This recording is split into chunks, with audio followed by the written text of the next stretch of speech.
What have we got here? Nice cup of tea. What tea is this? It's rose. Cheers. Rose tea.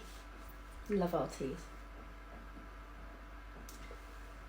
So, shall we have a little chat? Okay. Okay. So, I just wanted to share that book 3 is on the verge of coming out now. And this has been a wonderful journey for me because I really enjoyed writing my books. You're 14 this year. I wrote book 1 14 years ago. Oh my goodness. I really enjoyed writing, when they were babies and toddlers. And I just really hoped that one day you and your brother would enjoy reading my books and saying, oh yeah, that's really nice. And that's all I expected to get out of it. But what surprised me is how you then added characters, added fight scenes or certain scenes in the books and people, and you became like this little mini editor and agent in my life who was just like, no, you can't do that. And that's lovely as a young adult author, even though the books are for adults as well, having a boy and a girl in the right age group on tap to make it young adult friendly. So that was really lovely for me because you've just become so involved in it, and now you've just finished the audio book for book 1 and I'm just like in awe of you. I just think you're amazing. But your feedback and how you've involved yourself in the whole process of publishing them is just, I never saw that coming. I just didn't expect that, and it's been an absolute blessing and just brought us really close together. So I just wanted to say that. So you could say something back now instead of just looking awkward.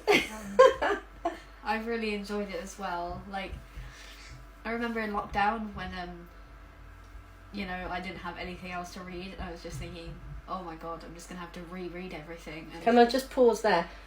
I had spent hundreds of pounds on books for her. She had loads of stuff to read, but she speed reads, and so she gets through them in a nanosecond. So I'm not depriving her of reading material, just so we're clear on that.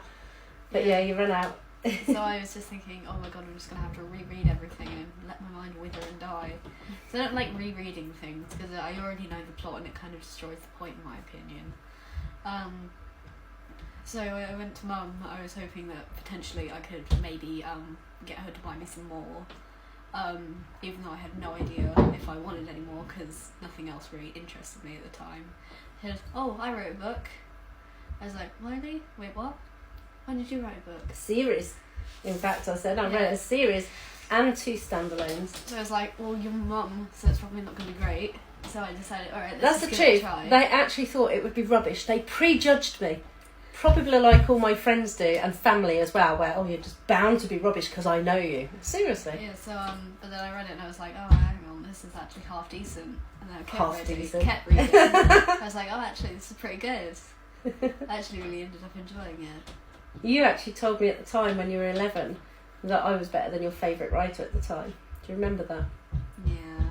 Because my voice broke and I couldn't talk and really choked up with that. Then honestly though, at the time I thought she was great, but now I've realised, she was very good to begin with. Oh, well, that's flattering to me, isn't it? Oh, fantastic. I've read more things and I've realised that she was not actually that great. It's not nice to say. Do people write with their heart and soul out of this work? We're going to delete that bit. Yeah, I was really surprised actually because I never really expected the whole subject of writing our own books to come into our own home. I wanted to be an author, but I thought that was some far off pipe dream that I would never actually achieve. I wrote my first book when I was your age. Yeah, you see a lot of stuff with people writing books young nowadays, but a lot of the time they don't often go anywhere, which can be kind of discouraging. That's the same with all writing. Yeah. Loads of writers flounder for years and get nowhere, and they've got this most beautiful artistic work out there, but there's so many and then people don't read. Yeah. So it all came into your home. Yeah, I just thought it would be some pipe dream that I'd never end up getting around to. And when I heard that you'd written a book, I thought it would be like most other normal people writing books, it would be But you think my book is quite different from everything you've ever read? But admittedly, I don't read very much sci-fi, so I'm not always the best person to ask about this, but it's not like anything else I've read or heard of before. And I think that with something like this, when it's like that different, you'd probably have heard of it, even if you didn't read sci-fi. And when you realised that my work wasn't totally disappointing and rubbish to you, and that your mum maybe had something there after all, what were you thinking back then, and how has that thinking changed to today? I'm sorry, I completely forgot what you said. Well, I never really expected that writing would actually come into our home. I thought that, like, you'd publish it and then it would just, you know, we'd be the only people who had a copy. And Be on the shelf, a few yeah. people might read it. Yeah, like, people might read it and we'd just be like, just put it back on the shelf, walk away, like what I do with some books where I'll pick it up and like, and then put it back. Because people are quite judgy nowadays, despite that people always say, oh, don't judge a book by its cover. People do. Don't People judge do. any book by its cover, except mine. Yeah, but you do judge books by their cover. Of course, as I just said. Everybody does that. Everybody always judges a book by their cover. But how has your opinion changed over the last 2 years? So you said previously to me that you just thought that it would just be out there, would just get it published, be out there. Maybe people would read it, maybe it wouldn't.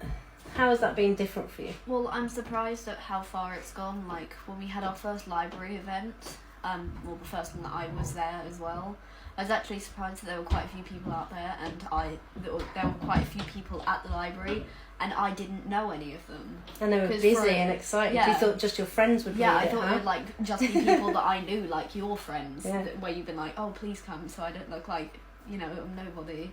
But no, there were actually like none of your friends there except that one person.